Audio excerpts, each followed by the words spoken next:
Okay, so aromatherapy.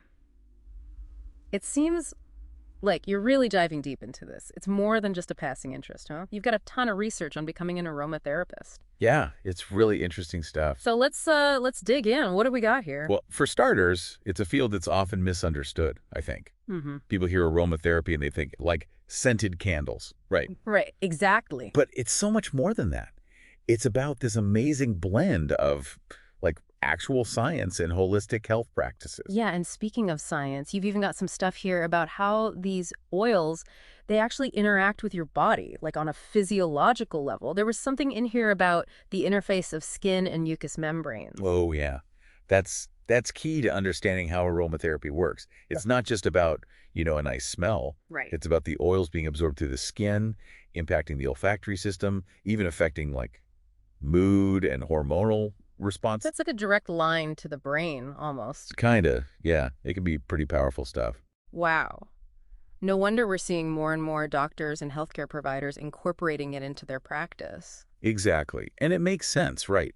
When you think about it, aromatherapy can be really effective for things like pain management, anxiety, even some aspects of mental health care. You've also got this, hold on, yeah, this RoleCatcher guide. Yeah, yeah. It's like, whoa, a roadmap for like anyone thinking about switching careers and becoming an aromatherapist, lays out the pros and cons, skills needed, even like potential interview questions. It's a great resource. Yeah. What jumped out at you from the pros and cons? Well, I gotta say, the flexibility is super appealing. Being your own boss, setting your own hours, that Yeah. sounds amazing.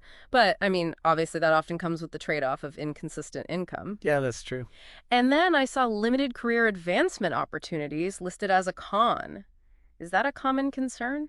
It can be. I mean, the career ladder in aromatherapy, it's not like a traditional corporate setting, you Yeah. know? It's less about climbing to the top Mm. and more about expanding your expertise. Right, right. Like, the guide mentions becoming a senior aromatherapist, which could involve things like mentoring, getting into research, even teaching. Okay, so there are avenues for growth, just maybe not as structured. Exactly. Now this is where it gets really interesting.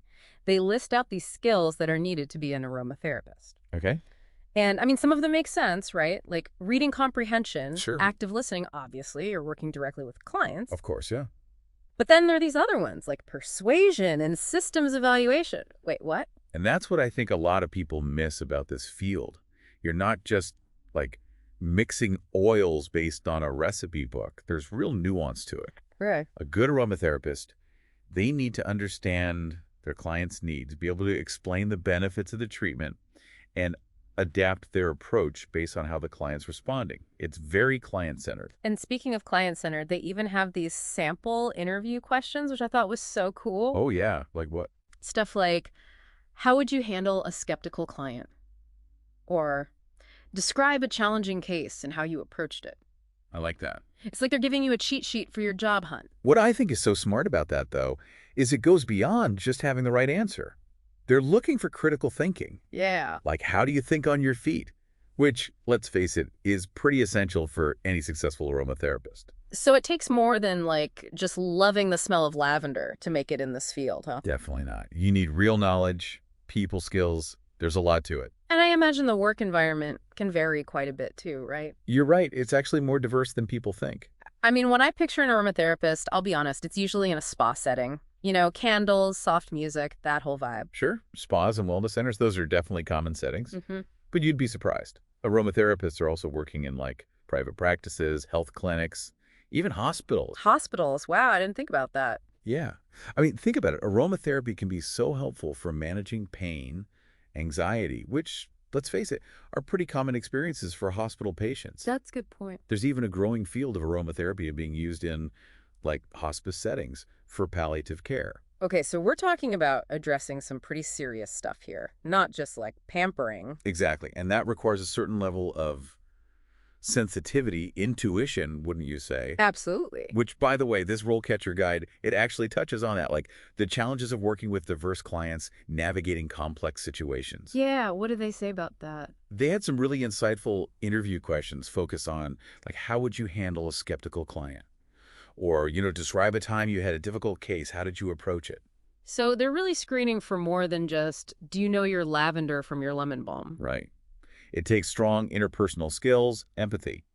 Building that trust and rapport with each client, that's crucial. Makes sense. You have to consider their individual needs, manage their expectations, communicate effectively, especially if they're new to aromatherapy. It almost sounds like you're kind of a therapist in addition to being an aromatherapist. There are definitely some parallels there. I mean, often you're working with clients on an emotional level as well as a physical one.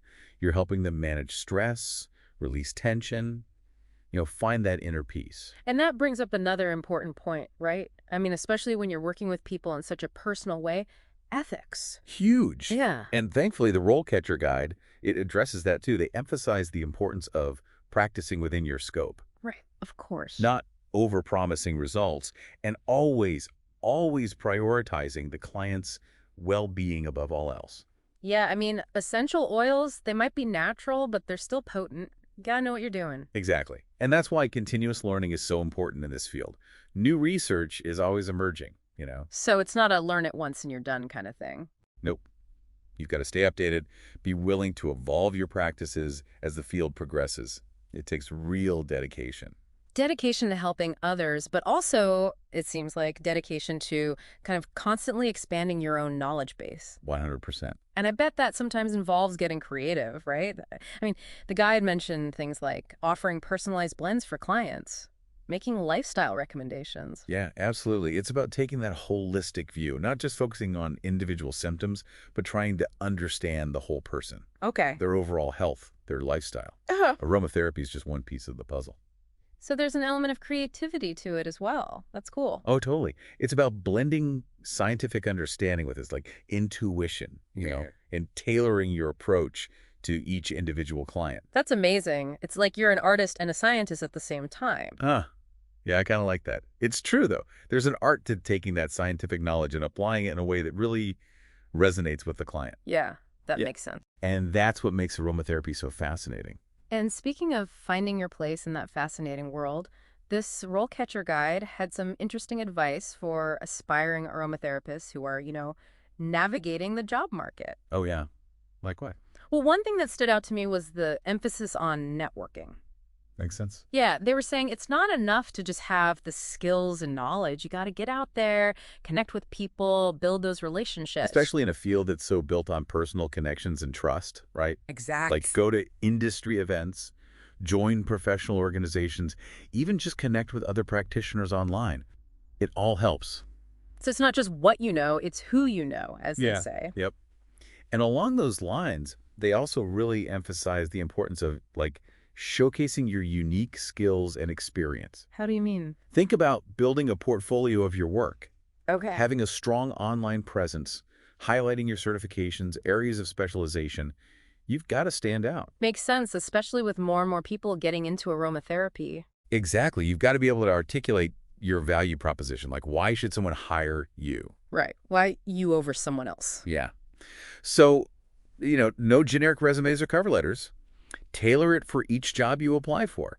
Show them you're genuinely interested. It's all about putting in that extra effort, making sure your application rises to the top. And you know what?